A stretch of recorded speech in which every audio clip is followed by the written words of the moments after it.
सो अभी तक हमने देखा कि मियाओ बहुत ही ज़्यादा नर्वस हो गई थी यूनियन के क्लोज हो जाने की वजह से। फिर जब पेंट क्लीन हो गया तो तब यूनियन यहाँ से चला गया।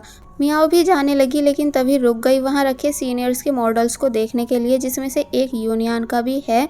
इसलिए जब वो उसको देख ही रही थी कि तभी निंग यहाँ आ गया, जिस वजह से मियाओ से गलती से वो मॉडल टूट गया।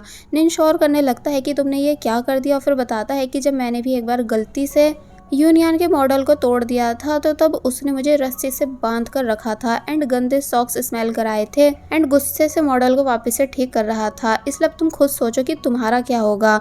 तो तब मियाओ डरने लगी कि तभी यूनियन भी यहाँ आ गया, जिसको निंग ने पूरी बात बताई कि देखो मियाओ ने क्या कर दिया है एंड तुम कहो तो मैं अपने सॉक्स लेकर आऊं जो कि मैंने कई दिन से वॉश भी नहीं किए। तो तब यूनियन गुस्से से मियाओ को देखने लगा। मियाओ को लगता है कि अब तो मैं गई यानी ये मुझे भी नहीं छोड़ेगा, बट यूनियन मियाओ को कुछ नहीं कहता बल्कि कहने लगा कि इट्स ओके, मैं इसे ठीक कर लूंगा। तो तब निंग बुरी तरह शॉक रह गया कि क्या, यानी क्या तुम इसे कुछ नहीं कहोगे। मियाओ चुपचाप यहाँ से चली जाती है, जिसके जाने के बाद निंग यूनियन से पूछता है कि कहीं तुम मियाओ को लाइक तो नहीं करने लगे हो जो तुमने उसे इतनी इजीली छोड़ दिया। तो तब यूनियन हिचकिचाते हुए बताने लगा कि नहीं ऐसा कुछ भी नहीं है। और वहीं जब ये बात मियाओ ने भी वांग यी को बताई तो तब वांग यी भी यही सेम चीज कहती है कि कहीं यूनियन तुम्हें लाइक तो नहीं करने लगा। तो तब इस बात को सुनकर मियाओ मन ही मन काफी ज्यादा खुश होने लगी कि क्या सच में ऐसा होना पॉसिबल है। वेल ये दोनों बात कर ही रहे थे कि तभी यूनियन की फ्रेंड यानी यूजिन ने यहाँ आकर बताया कि अब वो भी इन दोनों के साथ रहेगी। तो ये सुन वो दोनों काफी ज्यादा खुश हुई। फिर जब यूजिन किसी काम से चली गई तो तब वांग यी समझाती है कि मैंने यूजिन को हमारा रूममेट इसलिए बनवाया है ताकि हम उस पर नजर रख सकें, ये देखने के लिए कि ये यूनियन के कितने ज्यादा क्लोज है। ऊपर से ये हमारी सीनियर भी है, इसलिए हमें आगे हेल्प भी मिलेगी। वेल अब नेक्स्ट सीन में हम देखते हैं कि सभी स्टूडेंट्स की सीनियर यूनियन एंड यूजिन के साथ मीटिंग है। इसलिए मियाओ बहुत ही ज्यादा खुश नजर आ रही थी क्योंकि उसे इसी बहाने बार बार यूनियन से मिलना जो हो पा रहा है।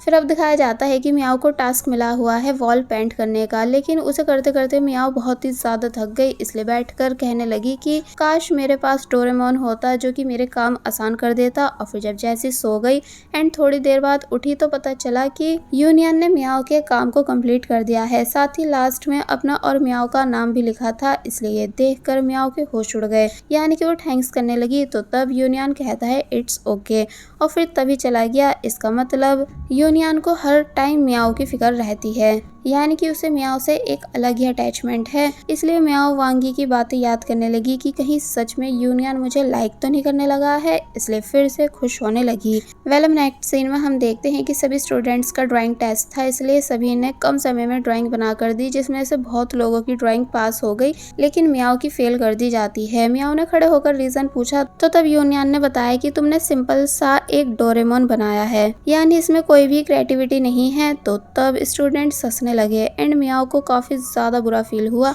इसलिए जब वो आउटडोर टास्क में भी डोरेमोन की ही पेंटिंग को फुल क्रिएटिविटी के साथ बनाती है तो तब यूनियन जो कि सभी की पेंटिंग चेक कर रहा था वो मियाओ की पेंटिंग की तारीफ करने लगा कि अब तुम बिल्कुल सही कर रही हो। लेकिन आज फर्स्ट टाइम मियाओ यूनियन से उस तरह बात नहीं करती जैसे हमेशा करती आई है, यानी थैंक्स कहकर फुल इग्नोर करने लगी। तो तब ये सब यूनियन को बहुत ही अजीब लगा, यानी वो समझ ही नहीं पाया कि मियाओ ऐसा क्यों कर रही है। यानी वो समझ गया कि शायद मैंने लास्ट टाइम डोरेमोन को काफी उल्टा कुछ कहा था इसलिए ऐसा कर रही है। यूनियन के जाने के बाद एक दूसरा लड़का आया जिससे मियाओ बहुत ही अच्छे से बात करने लगती है। तो तब यूनियन ये सब देखकर बहुत ही ज्यादा जेलस होने लगा। जिसके बाद अब हम देखते हैं कि जब मियाओ रेस्ट कर रही थी कि तभी उसका नाम अनाउंस होने लगा, यानी कि मियाओ को बुलाया जा रहा होता है। तो तब मियाओ को समझ नहीं आया कि आखिर मुझे क्यों बुलाया जा रहा है एंड सिक्योरिटी बूट है कहाँ। तो तब यूनियन जो कि मियाओ को परेशान होते हुए देख रहा था वो उससे आकर बोला कि लाओ मैं तुम्हें ले चलूं। तो तब मियाओ मान गई। जिसके बाद अब नेक्स्ट सीन में हम मियाओ की सिस्टर यानी याओ को मियाओ के साथ देखते हैं जो कि अपना घर छोड़कर आई है, इसलिए मियाओ उसको काफी ज्यादा डांट रही थी। याओ बताती है कि मैं क्या करूं, यानी मॉम मुझे समझती ही नहीं है, ना ही सही से पॉकेट मनी देती हैं, इसलिए मैं घर छोड़कर आ गई। साथ ही मैं आपको मिस भी कर रही थी इसलिए सोचा आपसे मिल भी लूंगी। तो तब यूनियन इन दोनों की बातों को सुनकर हंसने लगा। मियाओ ने यूनियन का थैंक्स किया। तो तब याओ मियाओ की नकल उतारने लगी कि मियाओ कैसे अच्छी बनकर दिखा रही है, इसलिए मियाओ गुस्से से याओ को पकड़कर अपने साथ लेकर जाने लगती है।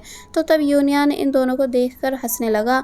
वेल अब नेक्स्ट सीन में हम देखते हैं कि याओ याओ मियाओ के रूममेट्स के साथ है, जहाँ वो ऑब्वियसली वांग यी को जानती थी, इसलिए उससे बातें कर रही थी। लेकिन जो इनकी तीसरी रूड रूममेट है यानी कि लिली, उसको प्रॉब्लम हो रही थी इन दोनों की बातों को सुनकर। इसलिए जब मियाओ आई तो तब कहती है कि ये तुम्हारा घर नहीं है, इसलिए अपनी बहन से बोलो कि वो चुप बैठे। याओ को गुस्सा आने लगा लिली की इस बात को सुनकर, लेकिन मियाओ उसे चुप करा देती है और लिली को सॉरी करने लगी एंड एक फेस प्रोडक्ट जो कि लिली का गलती से मियाओ के बैग में आ गया था वो उसको वापस करती है।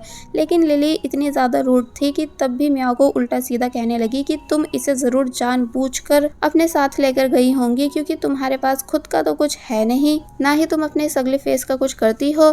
तो ये सुन याओ को बहुत ही ज़्यादा गुस्सा आ गया, इसलिए उसने डायरेक्ट लिली को ओल्ड विच बोला एंड ये भी कहा कि मेरी बहन तुमसे ज़्यादा प्रिटी है।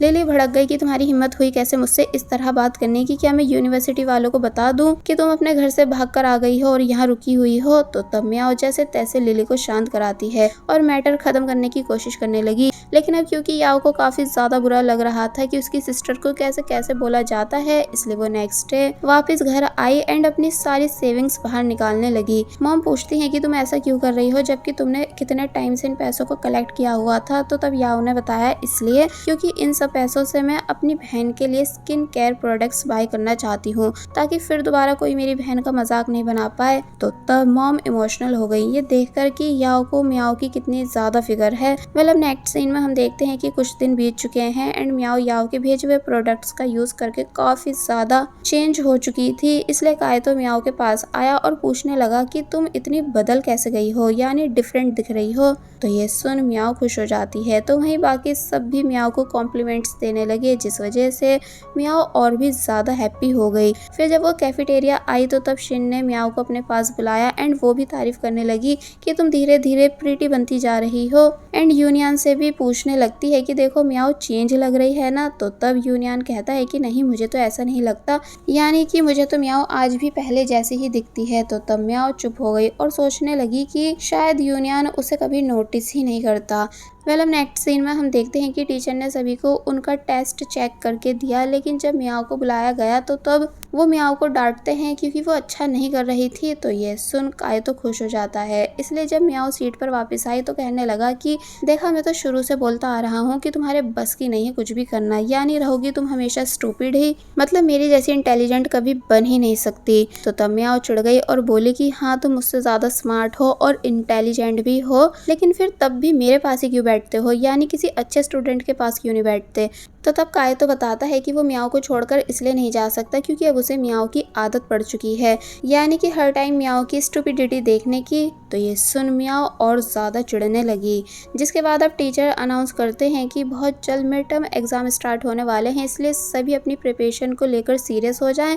तो तब मियाओ डर जाती है और इस बारे में वांग यी एंड शिन को बताने लगी कि अब भला मैं क्या करूं। लेकिन शिन तो कायतो के ख्यालों में खोई हुई थी, ये जानकर कि कायतो कितना ज़्यादा स्मार्ट है कि अपनी क्लास में फर्स्ट आ रहा है, इसलिए देख लेना वो धीरे धीरे यूनिवर्सिटी में फेमस हो जाएगा।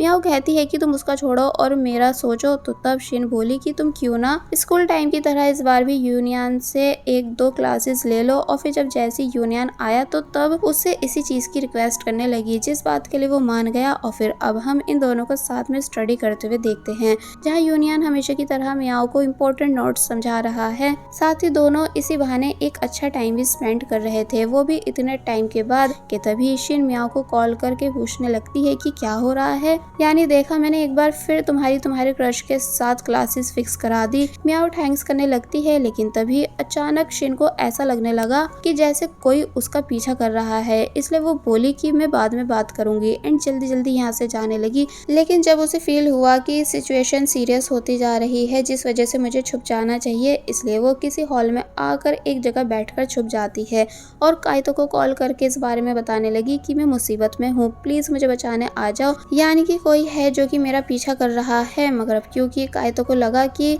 ये झूठ बोलकर मुझे परेशान कर रही है, इसलिए वो तभी कॉल कट कर देता है। तो तब शिन और भी ज्यादा परेशान हो गई कि अब मैं क्या करूँ, इसलिए यूनियन को कॉल करने लगी। दूसरी तरफ कायतो, जिसको अब ऐसा लगने लगा कि कहीं शिन सच तो नहीं कह रही थी, यानी कि कहीं वो सच में प्रॉब्लम में तो नहीं है, इसलिए वो बाहर आ गया और शिन को कॉल बैक करने लगा। लेकिन कॉल लगती ही नहीं, यानी मोबाइल बंद आने लगता है। कि तभी उसे यूनियन भागता हुआ दिखा, जो कि बताता है कि शिन मुसीबत में है।